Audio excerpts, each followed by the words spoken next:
Hey everyone, this is Professor Sana Ansari and welcome back to my YouTube channel. Friends, today we are going to do a quick revision of our model number 4, TY BCom semester 6. Friends, in our last video lecture, we have already discussed about the most frequently asked question of model number 1, 2, 3, and now we are going to cover the model number 4's most frequently asked questions. ठीक है दोस्तों, ये एक होने वाला हमारा quick revision, but obviously कल आपके बोर्ड के एग्जाम है, ठीक, और इकोनॉमिक्स के हैं, सो बेसिकली आपको एक क्विक रिवीजन की जरूरत होगी। तो यहाँ पर मैंने एक शॉर्ट पीरियड ऑफ टाइम के लिए आपको एक छोटा सा क्विक रिवीजन लेक्चर बनाकर दिया है, जहां पर आप जब आपकी प्रिपरेशन कर लेते हैं आपके एग्जाम की, so before going to your examination centre you can just go through with these videos, जहां पर आपको एक क्विकेस्ट वे में रिवाइज करने को मिल सकता है most frequently asked question of TY BCom semester 6 economics.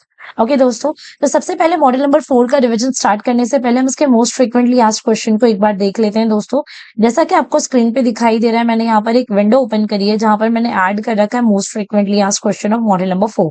सो सबसे पहले अगर आप देखेंगे तो यहाँ पर है functions of foreign exchange market. Foreign exchange market में ट्रांजैक्शंस होते हैं आर्बिट्रेज, हेजिंग एंड स्पेकुलेशन। फिर spot and forward exchange rate क्या होता है, रोल ऑफ सेंट्रल बैंक क्या होता है।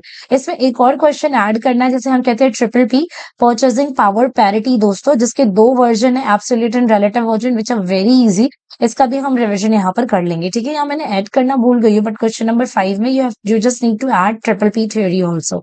ओके, सो चलिए बढ़ते हैं आगे। और ये देखिए हमारे स्क्रीन पे मैंने मॉडल नंबर 4 को मेंशन कर दिया है और हम स्टार्ट करते हैं हमारे मॉडल नंबर 4 का रिवीजन, ठीक है।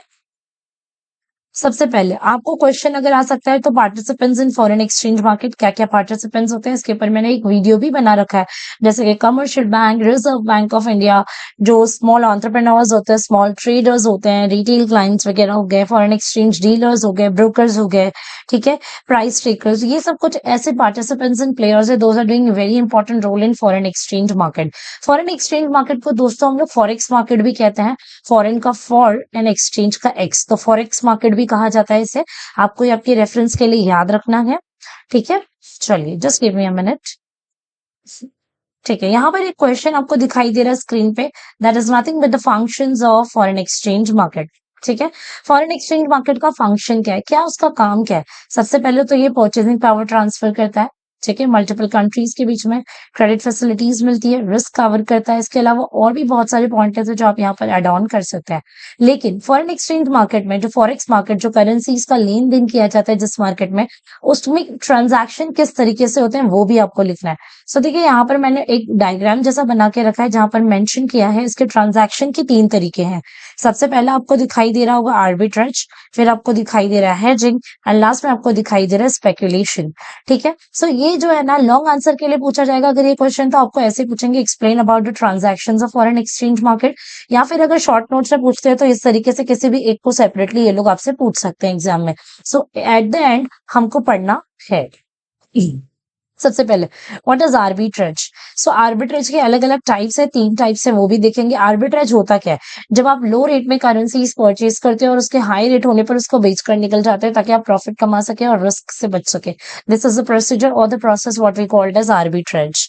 ओके दोस्तों, उसके बाद जो है अगर आप देखोगे ना, सो इसके 3 टाइप्स हमने यहाँ पर मेंशन किए हैं। इंटरनल, मतलब सेम करेंसी को परचेज करना और खरीदना बेचना जिससे प्रॉफिट हो सके।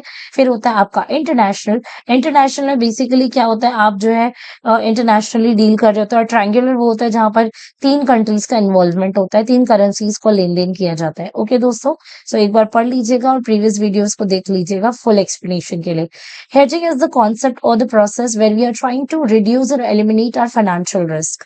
देखिए जब आप करेंसीज में या फिर फॉरेन एक्सचेंज मार्केट में डील करते हो ना दोस्तों, तो यहाँ पर रिस्क और अनसर्टेनिटी के चांसेस बहुत ही ज्यादा हाई होते हैं। तो ऐसे सिनारियों में रिस्क से बचने के लिए, लॉस को एलिमिनेट करने के लिए हेजिंग के प्रोसेस को अपनाया जाता है दोस्तों, जहां पर हम लोग अपने लॉस को मिनिमाइज करने की कोशिश करते हैं। मतलब आपका मेन मकसद ये होता है कि आपके पास जो भी आप करेंसीज खरीद रहे हो उसका होल्डिंग भी रह जाए और साथ ही साथ आपको उसमें लॉस ना हो, ठीक है।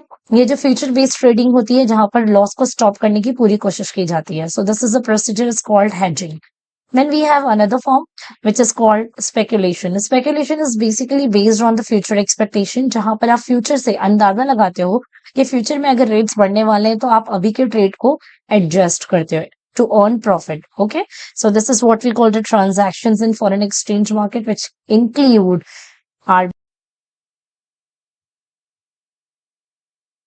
सो बेसिकली यहाँ पर ये जो ट्रांजैक्शंस इन फॉरेन एक्सचेंज मार्केट आए तो आपको इस तरीके से आंसर लिखना है।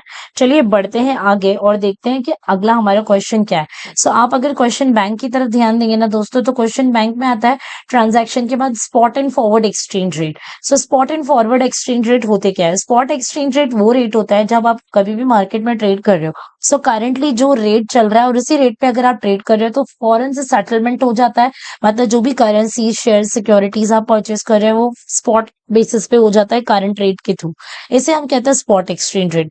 और वहीं पर जब आप बात करोगे फॉरवर्ड एक्सचेंज रेट की दोस्तों, तो फॉरवर्ड एक्सचेंज रेट में फ्यूचर डेट के बेस पे, मतलब ऑर्डर आज आप प्लेस कर रहे होते हो किसी भी करेंसी या किसी भी शेयर को परचेज करने के लिए फॉरेन एक्सचेंज मार्केट में, लेकिन वो आपके अकाउंट में कब होता है? T+2 डेज के बाद सेटलमेंट होती है और फ्यूचर डेट के अकॉर्डिंगली होता है। For example, if I want to purchase any shares in option market today और इन फ्यूचर बेसिस पे मुझे अगर कोई चीज खरीदना है, so what I can do, so मैं आज ऑर्डर प्लेस कर दूंगी, लेकिन ऑर्डर प्लेस करने के बाद बेसिकली क्या होगा कि उसमें मुझे डेट सेलेक्ट करने का ऑप्शन आएगा। मैं डेट सेलेक्ट करूंगी 3 दिन बाद, 4 दिन बाद, 5 दिन बाद या 6 दिन बाद की, और उस डेट पे जो मेरा ऑटोमेटिकली शेयर या तो मैं बेच दूं उस डेट के आने पे, या फिर कंपनी खुद ऑटो स्क्वायर ऑफ कर देती है। सो इस तरीके से फॉरेन एक्सचेंज मार्केट में जो है डील किया जाता है दोस्तों। ठीक है। सो ये spot and forward exchange rate आपको बहुत अच्छे से प्रिपेयर करना है शॉर्ट नोट्स के लिए। ठीक है दोस्तों, अब आगे बढ़ते हैं। Factors responsible for the change in exchange rate. अब ये भी एक बहुत ही इंपॉर्टेंट क्वेश्चन बनता है कि ऐसे कौन से फैक्टर्स है which can influence changes in the exchange rate. आपका जो बदलता हुआ एक्सचेंज रेट आपको दिखाई देता है, कभी बढ़ता होता है, कभी कम होता है, बहुत ज्यादा इसमें फ्लक्चुएशंस होती रहती है। तो ऐसे कौन से रीजन है जिसकी वजह से एक्सचेंज रेट काफी ज्यादा बदलता होता है? तो सबसे पहला इन्फ्लेशन बढ़ जाएगा, यानी कि general price level, interest rates बढ़ जाए, इकोनॉमिक ग्रोथ, पॉलिटिकल फैक्टर्स। ये सारे कुछ ऐसे फैक्टर्स है दोस्तों जिसकी वजह से जो है आपका इन्फ्लेशन रेट क्या होता रहता है? बदलता होता है। सो ये भी आपको अच्छे तरीके से पढ़ना है। और अब पढ़ते हैं हमारे मोस्ट इंपॉर्टेंट क्वेश्चन की तरफ, that is purchasing power parity theory. दोस्तों, आपको जो है आपके बोर्ड एग्जाम में इन दोनों में से इसके दो वर्जन है, one is absolute version and another is relative version. तो इसमें से कोई भी एक क्वेश्चन आपको पूछा जा सकता है। सो हम इसको अच्छे तरीके से देख लेते हैं। ठीक है दोस्तों, सबसे पहले हम पढ़ेंगे relative version, sorry absolute version के बारे में। तो ये होता क्या है देख लेते हैं। एब्सोल्यूट वर्जन ट्रिपल पी का थियरी ये कहता है कि लॉन्ग पीरियड ऑफ टाइम में जब भी दो कंट्रीज आपस में ट्रेड कर रही होती है तो सेम और आइडेंटिकल बास्केट ऑफ गुड्स का जो प्राइसिंग होता है वो दोनों भी कंट्री में क्या होता है? सेम होता है। बस इसी थियरी को हमने नाम दिया है परचेसिंग पावर थियरी। सो इसके लिए एक एग्जाम्पल मैं आपको बताती ओरली और एक एग्जाम्पल मैंने स्क्रीन पे एड ऑन कर रखा है, तो आपके लिए समझना बहुत ही ईजी हो जाएगा।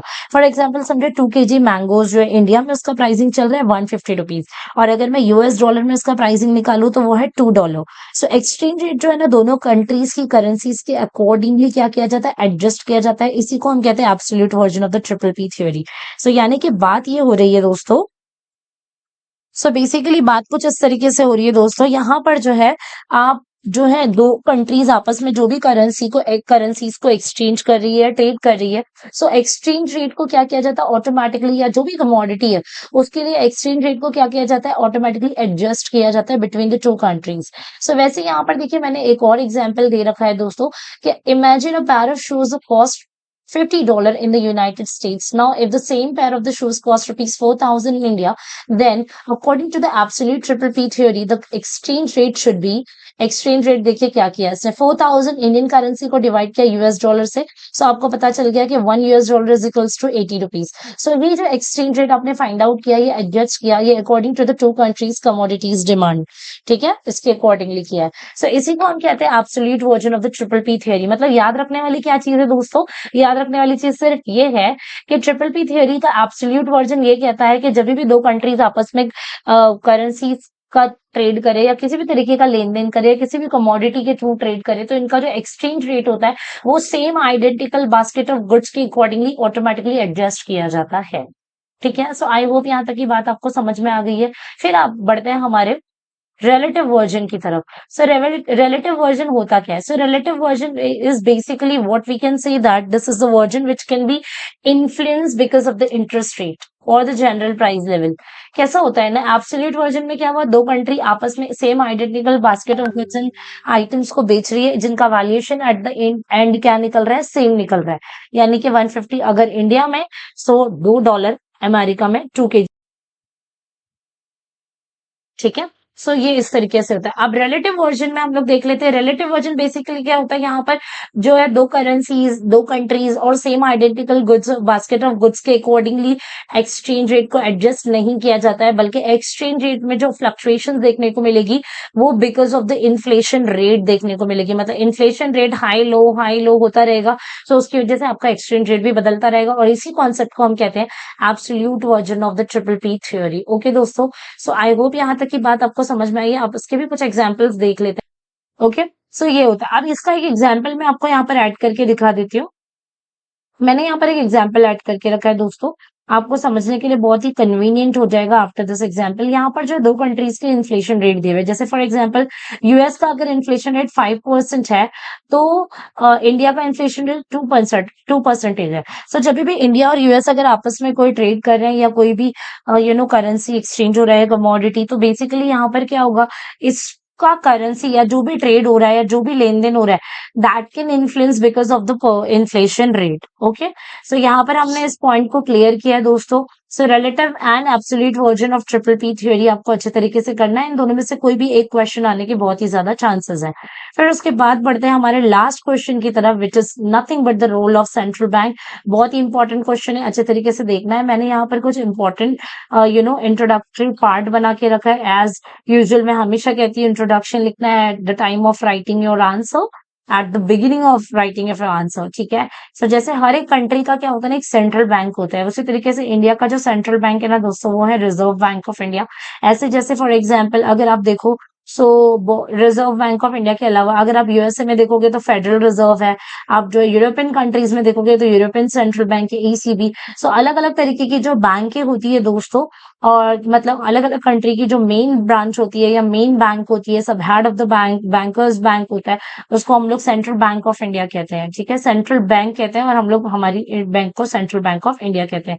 इनके दो टाइप के एक्सचेंज रेट होते हैं दोस्तों, एक होता है फिक्स्ड और दूसरा होता है फ्लोटिंग, ठीक है। फिक्स्ड मतलब एक्सचेंज रेट फिक्स रहेगा, फ्लोटिंग मतलब एक्सचेंज रेट आपको जो है बदलता हुआ दिखाई देगा। सो ये भी मैंने मेंशन कर रखा है वीडियोस में, जिसे आप डीपली देख सकते हैं। मैं आपको बता देती हूँ एक लास्ट क्वेश्चन हमारे मॉडल नंबर 4 के रिविजन के लिए, which can be the role of central bank. सबसे पहले, central bank is a banker's bank, it is the head of the bank.